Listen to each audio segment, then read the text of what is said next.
Booking Holdings shares, they're climbing higher this morning. At least they were in the pre-market, and there we have up 8% in the regular market. And that's after its earnings beat expectations, expressing a strong demand for travel despite inflation headwinds. Its total gross bookings, they jumped 15% from last year, and revenue rose 27%. This is another company that was that benefited from a pandemic boom at one period in time. And I'm just going to go to the Wi-Fi Interactive, see if I can pull up this on our trending tickers list.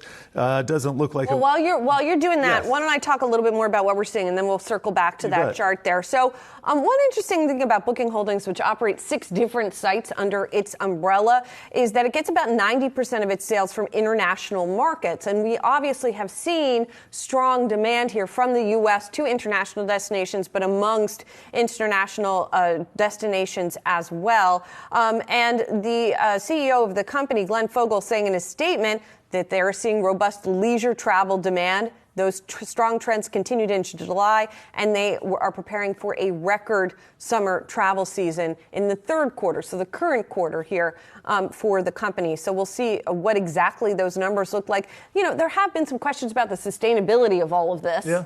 But that does not seem to be affecting booking for the moment. It's an impressive chart you see there from the lower left to the upper right. And just real quick, I do have a number of analyst calls in response to this who are upping their price targets. Booking, they are raising it to $3,500 from, $3,500 from $3,150. That's Deutsche Bank that did that. And then at Wedbush, they're raising to $3,450 from $3,200. Citi, $3,425 from $3,000. The list goes on. So positive reaction there. And, you take a look at the chart. That's another one. This is a larger company, more stable revenues, didn't suffer the same dramatic drop that we did in years past. So a little bit different there for Booking Holdings. And just getting back to the Wi-Fi Interactive, let me pull up a max chart right there. And you can see, lower left to the upper right. This goes back about 20 years. Classic. Yes, and you want the direction of that longer-term chart to match the shorter one, which is year to date, and that's what's happening here.